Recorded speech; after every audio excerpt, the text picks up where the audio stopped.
सभी विद्यार्थियों को नमस्कार। जैसा कि आप देख पा रहे हो अपने गुणनखंड पढ़ेंगे। 1080 अपने को पता है गुणनखंड के कैसे कैसे क्वेश्चन आते हैं वो सारे करेंगे। 1080 2 पे जाएगा 540, फिर 2 पे जाएगा 270, फिर 2 पे 135, फिर 3 पे जाएगा 135 45, और फिर 3 का भाग दोगे 15, फिर 3 का भाग दोगे 5, और 5 का भाग दोगे तो 1। अब देखो 1080 को हम लिख सकते हैं 2 की क्यूब 3 की क्यूब गुणा 5। पहला क्वेश्चन बनता है कि 1080 के अभाज्य गुणनखंड कितने प्रकार के हैं। तो आप इसको इसमें ध्यान में रखना है कि 2 3 5 कितने प्रकार की संख्या मिली हमें, 1 2 और 3 प्रकार की मिली, इसलिए हमारा आंसर क्या होगा, 3 होगा। फिर है 1080 के अभाज्य गुणनखंड कितने हैं। तो देखो 1080 को हम 2 की क्यूब गुणा 3 की क्यूब गुणा 5 लिख सकते हैं ना।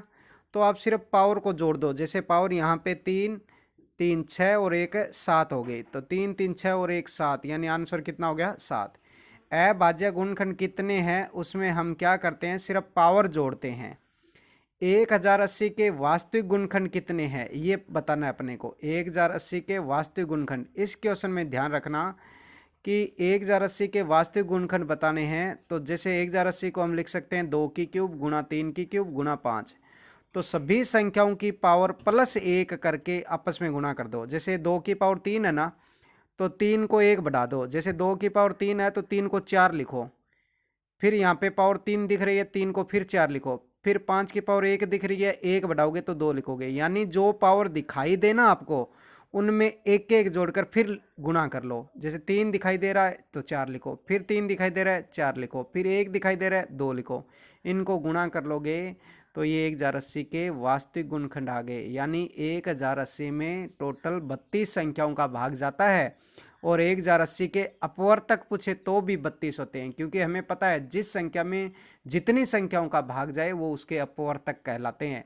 तो 1080 में 32 संख्याओं का भाग जाता है। 1080 के सभी गुणनखंड 32 है, 1080 के वास्तविक गुणनखंड 32 है, और 1080 कुल 32 संख्याओं से विभाजित होती है। ठीक है, तो मैंने लिख दिया, सभी पावर प्लस 1 करके गुणा करते हैं। फिर है 1080 के सम गुणनखंड कितने हैं। 1080 के सम गुणनखंड निकालने हैं तो 1080 को 2 की क्यूब गुणा 3 की क्यूब गुणा 5 लिख सकते हैं, है ना। तो आपको इसमें ध्यान रखना है कि 2 की जो पावर है ना वो सेम ही रखते हैं। 2 की जितनी भी पावर होगी वो सेम, सभी संख्याओं की पावर नहीं बढ़ाएंगे, क्योंकि सभी पावर तो वास्तविक गुणनखंड में बढ़ाते हैं। अगर सम गुणनखंड याद करने हैं तो 2 की पावर है ना वो सेम रखेंगे। जैसे 2 की पावर यहाँ 3 है तो आपको देख लो यहाँ पे मैंने 3 ही लिखा है ना। जैसे 2 की पावर 3 है तो मैंने 3 ही लिखा है। बाकी 3 की पावर 3 दिखाई दे रहा था तो मैंने 4 लिखा है। 5 की पावर 1 दिखाई दे रहा है तो मैंने 2 लिखा है। केवल सम संख्या यानी 2 की पावर तो सेम रखेंगे, बाकी की पावर एक एक बढ़ाकर गुणा कर देंगे। तो 3 चौके 12, 12 इंटू 2 24, ये वास्तविक गुणनखंड हो गए। ठीक है, अग तो मैंने लिखा है कि 2 की पावर सेम रखते हैं, बाकी पावर प्लस 1 करके गुणा करते हैं। अगर 1080 के विषम गुणनखंड चाहिए तो केवल विषम संख्याओं की पावर प्लस 1 करके गुणा करोगे। जैसे 1080 को 2 की क्यूब गुणा 3 की क्यूब गुणा 5 लिख सकते हैं। तो आपको 2 की क्यूब का कोई यूज नहीं करना विषम गुणनखंड में, केवल विषम संख्याओं की पावर एक एक बढ़ाकर लिखेंगे। आपको ये वीडियो कैसा लगा? अगर क्वेश्चन बढ़िया लगे तो आप ज़रूर कमेंट करके बताइएगा, और गुणनखंड के कौन से क्वेश्चन आपको नहीं आते वो क्वेश्चन ज़रूर लिखिए, ताकि मैं उन क्वेश्चनों पर भी वीडियो बनाकर डालूं। आप इस वीडियो को शेयर करें, लाइक करें और चैनल को सब्सक्राइब जरूर करें। धन्यवाद।